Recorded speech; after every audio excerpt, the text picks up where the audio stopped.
So I found the issue. We're going to win, boys. Or at least this is going to be the point of discussion for the UK for as long as I can see it. Right. And it's immigration, of course. We've gone over this a lot. And finally, the normies are waking up. Well, the Conservative Party started talking about it at the National Conservative Conference I was at. They were talking about how immigration is culturally and economically destroying Britain and how we need to have more babies. We couldn't say that about a year ago. But you can see it not only in, let's say, reform or some, edge cases.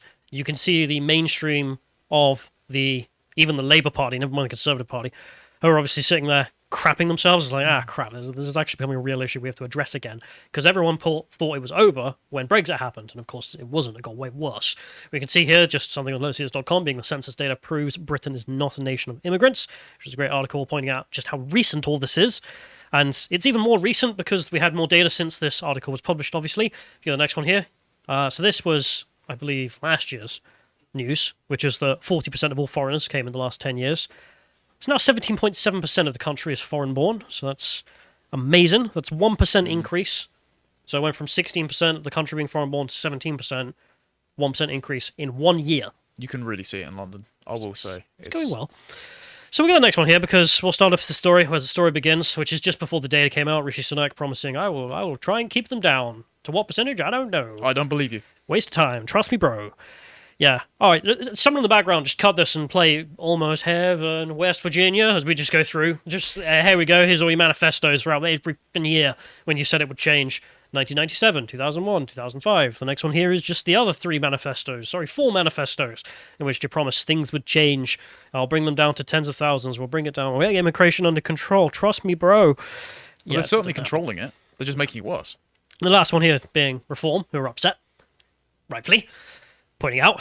I love that branding, by the way. Net zero immigration. Brilliant. Yeah. I'm actually, I thought that this was kind of a meme to begin with. People were like, oh, let's go for net zero immigration, am I right? No, it's not wrong. It's a really good political strategy because the normies have been battered into believing just the word net zero means good. When, well, net zero immigration, good. But most people don't, though. Not perfect, but it's good. There's something that I can speak from my family. So they're only politically involved because I live with them. But as one of the things my dad says, and he's a boiler engineer and he has a sort of old car, and he just said, I'm not politically engaged, but if they come from my car or my boiler, you'll see me out in the street. And so net zero is going to be another sticking point because it's basically just making people colder and poorer. So that on that front, to co-opt the phrase net zero and make it into something positive. Yeah, great idea. But I think you can make it far more popular than obviously the net zero. How about we all be poor and freeze to death? Yep. Because that's going nowhere really. I mean, there's people in the rich houses want their boilers, so I don't buy it. That they're actually going to end up pushing that through for everyone. We'll get the next one here though, because GB News interviewed some guy, and he's obviously like, well, no one believes it's 600,000 net, the new figure. It's everyone was predicting 1 million net. Remember, like, what is it? Like 300,000 people leave, including quite a lot of Brits. So the real figure is 1.2 mil, I think, inflow. And then the net is 600,000, so it's 600,000 even, something like that, actually. But we'll go to the next one, because there's a local man who was interviewed about what has happened, and he said, it's made this town dirty, violent, it's not getting better. Talking about the immigration. And some people were like, is he saying that these people are dirty because they're not like here? And no, he was talking about people not using the toilets, so they're just essing in the street in his area, all of a sudden. Didn't used to happen. Not a great British tradition. No. People used to have placards that say, noncing kids, not very British. And then, pedophile rape gangs, not very British. Not using the toilet, not very British. I have seen it in Swindon around the corner from a certain building. Get the next one here, because it's a complete coincidence, but the biggest numbers of work visas are being handed out to Indians. Come on, Indian bros, we all know. Like, we've all seen the Take the Poo with the Loo advert. The next one here being study visas as well. Biggest increase among Indians. Just coincidence, I'm sure. Moving on. We'll get the next one because, well, this is a big issue, obviously, as I've mentioned, and it has consistently been one. Even YouGov have to admit this. YouGov just being, we send polls via email to a self-selected group of people who sign up for this, which has always leaned left in every poll they've done by the looks of it. And even there, they've got vast majority of people being like, no, this is the biggest issue, not climate change. Yeah, Matt Goodwin's done a breakdown of polling from the last decade or so in his book, which we're going to be talking to him about next week. And again, in every single poll, overwhelmingly, it's immigration. But when I spoke to that Joe Phillips in the clip that we watched last week, the uniparty establishment just refused to acknowledge it as a mainstream issue because it looks bad for them. Well, it's just funny. The guy makes the point. He's like, "We'll have COP 20, whatever, or the royal family will go to this event and talk about climate change and stuff." And literally, no one will talk about immigration, even though it's the biggest issue for the public in every poll. So that's mad, strange, and it's only going to get Representation bigger crisis. because as you import huge amounts of people for the tiny island, that's already, I think, one of the most populated places on Earth for density. I think England is like near India almost in terms of density, because in India at least they live in that one band. Like the south is pretty clear. So they've got low density in that regard, even though it's huge already, if you get my point. Yeah. But we'll move on. We'll go into the next one because most voters don't even know this is happening. This is the one bridge that needs to be bridged between voters who, well, said they would vote for Boris Johnson, vote for Brexit, and if they're informed about what has happened with immigration figures since then, overwhelmingly they say they wouldn't vote for Tories again. Yes. So an opposition needs to be given to them to vote for, because otherwise, what's the point in politics? Literally none. Yeah. Well, the stat that you've mentioned before, and again, Matt Goodwin's found, is that 6 out of 10 Boris voters have said they feel so disenfranchised they're just going to abstain from voting altogether at the next election. So 60% of the people who vote for Boris who were just sitting there waiting for the taking. And, well, you've got the issue for it. Because if you go to the next one here as well, highlights for the year's record. So this is 2010. Man, it was 250,000. Highest on record in 2010. 2015, the government promised, trust us, bro, and we'll bring it down. He was my MP as well. And then the BBC published an article warning that, well, if you vote to remain, some people have warned by 2030, net immigration could be 250,000. It's currently 600. But by 2030, could be as bad as that. I really should be allowed to drink on this podcast. It's 2016, they're warning that it could get that bad by 2030. Sajid Javid, of course, gave a speech afterwards when he got in government. And he said, so what? Trust me, bro. Trust me, I'll do something. It did nothing. And then 2020 being 500,000, and then this year being 600,000. Hey, great. Anyway, made a graph, a couple of graphs. We'll check out those graphs. This is the BBC's one, where they start it in the 1990s when something happens. Still looking to find out what. But of course, that's not the full story, because Britain's immigration goes on a lot longer, and we have the data. So let's check out that. Now, I've given up trying to make this look professional, because they've given up being professional. So I don't care. But there you have it. Like, I've had to shift the graph in Photoshop twice now, because the number is higher than the graph ever intended for this to go. So, something happened in the 1990s. Yeah, it sure did. I'm but sure, something also happened in the 2020s. Yeah, I'm sure Tom Harwood's going to get back to us after he's finished pondering his orb. Yeah. We'll check out the data, because irregular immigration is what the government's calling it. Illegal aliens. I want to pump people. Who are Boat like, people. I don't want to use the term illegal alien because it's that bad. No, it literally is old. People tell me that, oh, that's an American phrase. It's not. No. If you go and check back the British legislation on illegal immigration, the earliest legislation we have refers to them as aliens because they're alien to the island. It's almost like this, the Americans got their culture from someone else.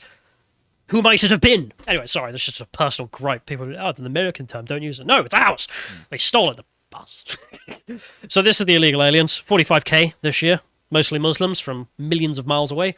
Reminder that by 2024, there's going to be more boat-faring insurgents arriving in Britain than men that stormed the beaches of Normandy on D-Day. Yay! One funny point in here, though, because I was doing the numbers, because Daisy one of them, and I found there's over 1,000 Indians that came via the boats. Now, you might call me rude, but I'm presuming that every single one of them is a child rapist, because why would you come illegally if you're Indian? Like, the biggest group that come here legally are Indian. Literally hundreds and hundreds of thousands of them. Yeah. And if for some reason you can't do that system like the hundreds of thousands of other people in the queue, Well, Liz Truss was why are you coming contemplating illegally? free movement with India to do a trade deal. Free movement with a country of over 1 billion people. What are you doing? Miss Patel wanted this, you're saying. No, Truss. Oh, Truss. proposed it. I would be surprised if Priti Patel wanted it. Because I'm pretty sure like every Indian you meet is just like, I close the border. Don't let them in. Because they want to retain what they've earned. Well, there's a funny meme in Indian culture. It's like everyone who's rich in India wants to get out. Yeah. It's just like, because it's too populated. Especially if you live in that graph there. If you live in the rich bits, fine. But anyway. Moving on, the Ukrainians. Because the Ukrainians are obviously getting the scapegoat of people being like, oh, it's the Ukrainians. That's the reason it's so high. So don't worry about it. It's not. It's a lie. You got a 600k net there. So we're 1.2 million, remember? So what we're dealing with? Well, there were 230,000 visas issued to Ukrainians to come. Not that many actually turned up, of course, because about 25% went somewhere else or went back to Ukraine. So it's much lower than that. It's under 200k actually arrived that we can verify because, when you arrive, passport, visa, simple as. There are some speculations. People are like, oh, they'll return home though at some date. I hate to burst the bubble, but we thought that about the guest workers in Germany. Not to be rude, I don't think they're going back. We'll go to the full data, full in quotes, from the government that's been released, because they don't actually give us much, but they give us some outlines so I can tell you what's happening.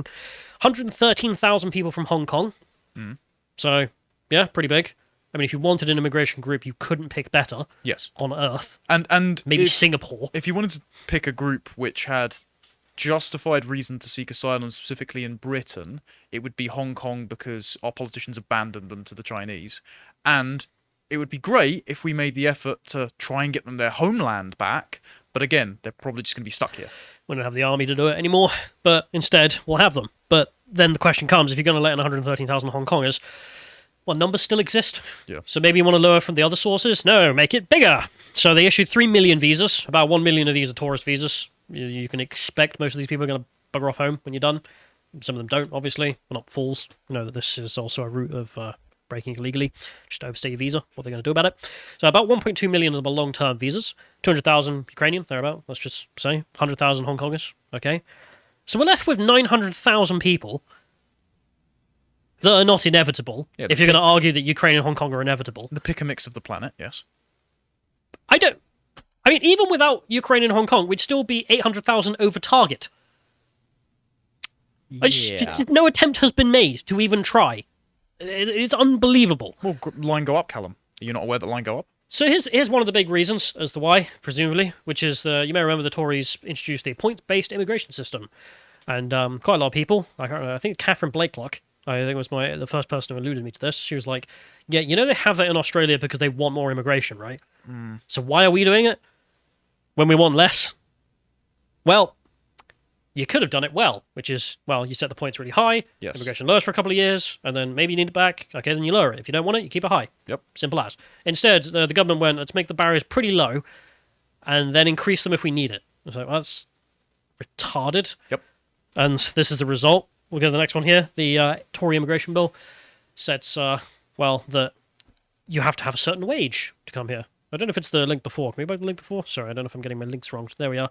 So you have to have, if you click on the second image there, which is they say you have to have a wage, and that wage has to be a minimum of £10.75 per hour to be a skilled worker, because we only accept skilled workers anymore. None of that unskilled labour. We don't need that. Minimum wage. Yeah, that's minimum wage. Is, let's go to the next link, because minimum wage here, national living minimum wage in the UK for this year, 23 and over, £10.42. So there is 30 pence an hour difference between crayon-munching moron who has to do the bare minimum, that's why we call it the minimum wage, or at least that's the reasoning for it. Or teenager on a starting salary. Well, we're going 23 and over. Oh, okay, right. There's different numbers for teenagers, of course.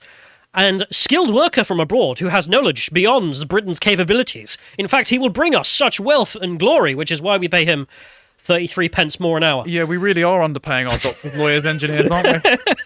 I mean, I'm sorry, it's 600 quid a year.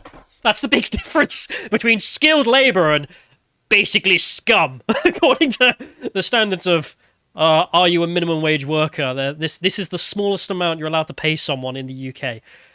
Okay, like this is the level, of course, like the reason for the minimum wage is even if you're doing the most basic salary with no requirements other than are you alive, what should you pay that person to ensure that they can still live? And then beautiful skilled worker who is basically the engineer of the universe, 33 pence. I mean, it's just embarrassing. We got the next one here because we have GB News, of course. Had some people on. Oh, this moron, yeah. No, it's actually good. What the hell is going on? Yeah. Why did these people come on here? You can't just turn the tap off. It's called saying no. Now, I thought I had to consent to things. So as a country, can't we consent to who we let in? Can I point out for our audio listeners, this fella is the CEO and founder of Youth Vote UK. Right, so you have an incentive to basically rig the demographics of votes towards the parties you like. So people that arrive on the shore needing free things, and young people who have been miseducated and think they need free university. So you're just a Labour Party activist destroying the country for your own power. Thanks. But it's also just the madness of all this. So we spoke before about not only does it increase demand, but it destroys wages. I mean, there's a reason. I mean, things are kind of screwed because of the inflation in this country anyway. So that's that. I mean, that minimum wage has increased 20%. Yep. in like I think a year. That's good. That's healthy. That's normal. That's because inflation is 25%, so you're still getting paid less whilst doing minimum, which is good fun, I'm sure. But I remember when I was on minimum wage, and weren't fun, obviously. But then you can make the argument it's meant to be for when you have no qualifications, which I didn't. I did a load of rubbish jobs as a teenager and was basically paid pennies and hated it, but it gave me an appreciation for what I didn't want to do in future. You know what would have been nice, though? Is if I wasn't competing with the rest of the planet for that job. Yeah.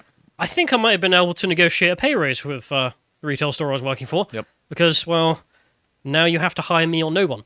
And instead, we'll import literally everyone. So then that also keeps wages down. That's what happened with the lorry drivers, wasn't it? When we had a lorry driver shortage, we didn't mass import new lorry drivers. Instead, they just asked for more pay. The companies provided them more pay. And hey presto, we solved the lorry driver shortage. People retrained. Reverend Simon Sideways, great channel. He does a lot of stuff about lorries. I remember when that all went down, he was just like, I'm getting paid gangbusters. Yeah. This is great. So there's that. The jobs were fantastic, at least in terms of pay. As for how they treated you was another matter. But we'll go to Rees-Mogg, because Rees-Mogg has a statement, though. Trust me, bro, we'll bring it down. Vote for us again.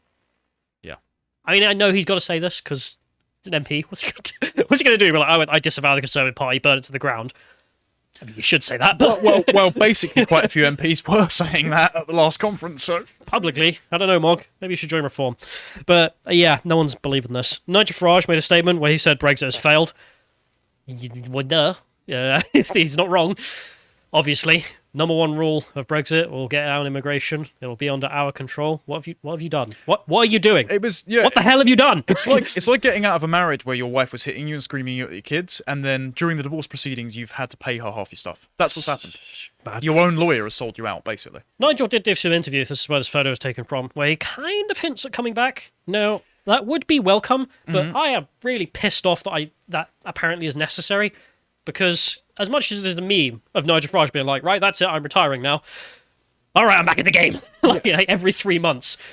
But I am so annoyed that the British right apparently can't get itself together without Nigel Farage turning up and being like, I will do this thing. But if you're going to do something before you die, helping fix the country would be good, and you can do it, so do it, I suppose. Thank you, Nigel, I suppose. So there we are.